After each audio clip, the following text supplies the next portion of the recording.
ओम नमः शिवाय। आज की अवेकनिंग में आप सबका स्वागत करती हूँ।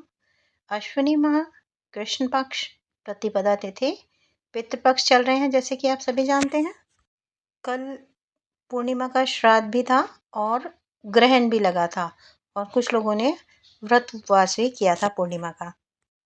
पूर्णिमा के ग्रह दोष को खत्म करने के लिए सर्वप्रथम गंगा जल डाल के आप स्नान करें। पूरे घर में गंगा जल का छिड़काव करें। स्वच्छ वस्त्र पहनकर मंदिर को भी पूरी तरह से गंगा जल छिड़क के पवित्र करें। गौमूत्र मिल सके तो उससे पोछा आदि लगाएं, जिससे कि पूरी तरह से स्वच्छता, नेगेटिविटी बाहर होकर पॉजिटिविटी घर में प्रवेश करेगी। उसके पश्चात पितरों के समक्ष जो भी भोजन आपने बनाना है उसको बड़ी श्रद्धा भाव से बनाएं और ब्राह्मण को या तो घर बुलाकर भोजन कराएं, हो सके तो मंदिर में भी ज़रूर दें। और अगर आपको लगता है कि हम कहीं बाहर किसी गरीब को भी खिला सकते हैं तो आप अपनी आवश्यकता अनुसार किसी गरीब को भी भोजन कराते हैं, तो इसका भी विशेष महत्व होता है। रसोई बनाने से पूर्व अपनी रसोई को भी पूरी तरह से पवित्र करें। जैसे कि आप पूरे घर में गंगा जल छिड़कते हैं, उसी प्रकार अपनी रसोई में भी गंगा जल का छिड़काव कर सकते हैं।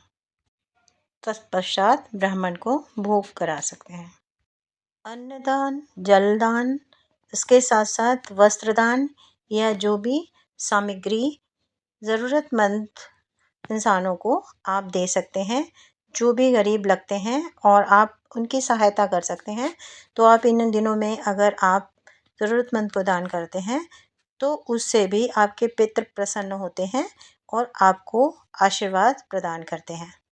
जहाँ तक हो सके उतना ही आप सहयोग दें, वो पितरों को समर्पित होता है और वो आपको आशीर्वाद रूप में ढेर सा प्यार, स्नेह और आशीर्वाद प्रदान करते हैं। सर्वप्रथम गौमाता, कौवे और कुत्ते का जो भी हिस्सा है वो निकाला जाता है। इसके उपरांत ब्राह्मण को भोग दिया जाता है। ब्राह्मण अगर खुद करते हैं तो वह भी ये सब कार्य करके संपूर्ण करने के पश्चात ही भोजन ग्रहण करते हैं। यानी गौमाता, कौवा, कुत्ते का और कुछ लोग चींटियों को और देवताओं को भी समर्पित करते हैं। ये भोग सब में अलग अलग तरह से जैसे भी परंपरा हो उसी के अंतर्गत सब लोग विधि विधान से पूर्वजों का स्वागत करें, उनका भोजन खिला करके अभिवादन करें और आशीर्वाद ग्रहण करें और पीपल में जल चढ़ाकर देवताओं का भी आशीर्वाद प्राप्त करें। आज के लिए इतना ही। मिलते हैं अगली जर्नी में। तब तक के लिए राधे राधे।